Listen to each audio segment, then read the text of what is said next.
New 2024 Mercedes E-Class. At first glance, you likely won't see just how Mercedes' mid-size luxury sedan has changed from the old car. It still has the classic three-box design with what the automaker calls a cab backward layout, using a short front overhang with a long hood and positioning the cabin far behind the front axle. On the exterior, the new E-Class does bring some noteworthy updates to the long-standing aesthetic. The overall wheelbase is 0.9 inches longer than before, measuring out to 116.6 inches. That allows for about half an inch of extra legroom for both front and rear passengers, while the slightly wider body also improves elbow and hip room. The bulk of the 2024 Mercedes-Benz E-Class generational changes for its exterior styling come in the front and rear fascia.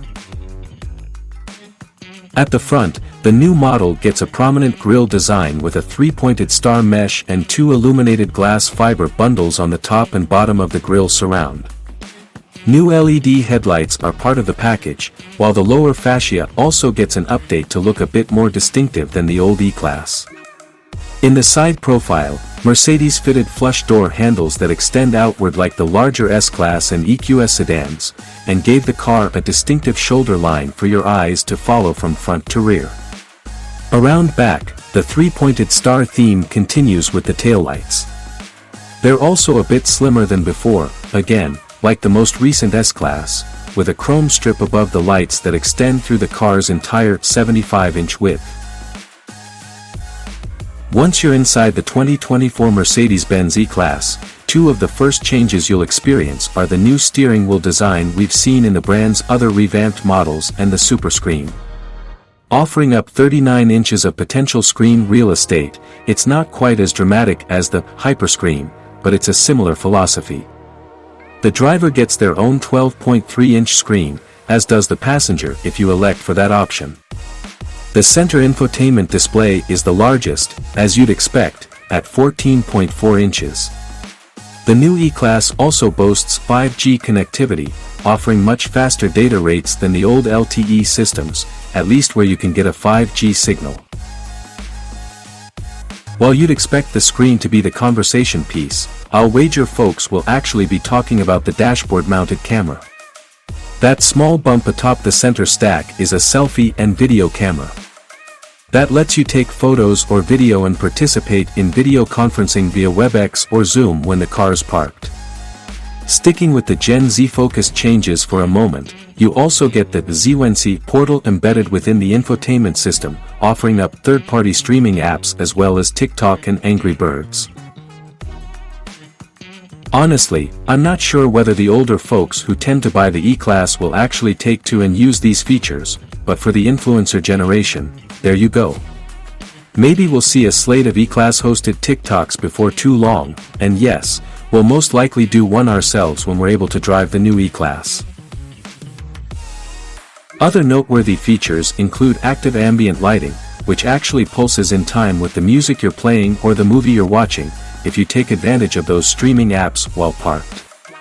The new E-Class also incorporates AI automated functions where it will learn your climate control habits, as one example, adjusting everything accordingly. The E-Class goes mild hybrid across the range. Once we dive into the engine choices, we're back to a meet the new boss situation. Two models will be available at launch, the 2.0-liter equipped E350 and the 3.0-liter straight-six E450. Both come equipped with 4MATIC all-wheel drive and a 9-speed automatic transmission. Both options get a bit more grunt, and not just because of the mild hybrid starter generator setup.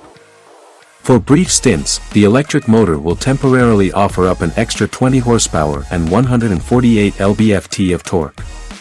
On the whole, though, the 2.0-liter manages 255 horsepower and 295 lb-ft of torque, 22 more lb-ft than the old car. As for the 3.0-liter turbocharged inline-six, the new E-Class manages 375 horsepower and 369 lb-ft of torque. Here, the torque is the same, though you do get 13 more horsepower. Either way, it's not enough to make a dramatic difference to the car's performance. I suspect Mercedes is holding on to that card for the forthcoming AMG model, though we'll have to wait and see there. The 2024 Mercedes-Benz E-Class also gets rear axle steering, which is increasingly common among the brand's sedan lineup. In this application, you get up to 4.5 degrees of rear wheel steering below 37 miles per hour, which tightens the car's turning circle by up to 35.4 inches at full look, for a 36.5 feet turning circle. Airmatic air suspension is also an option, offering self-leveling when the trunk's heavily loaded and a lower ride height above 74 miles per hour in comfort mode. One other important note and a major change in this generation, there will be no E-Class coupe or convertible available.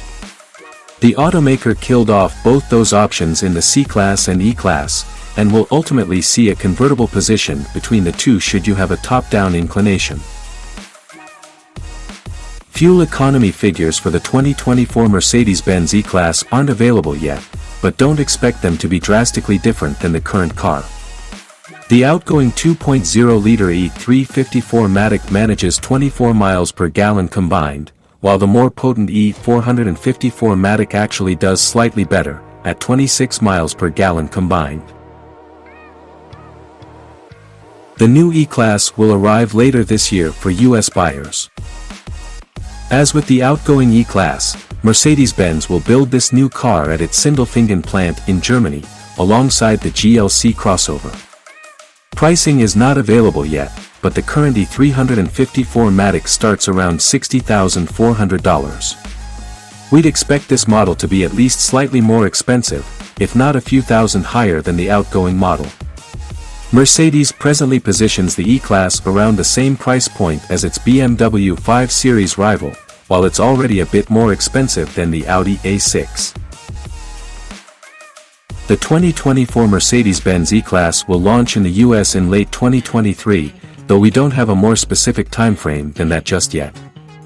We'll post updates when we have more information.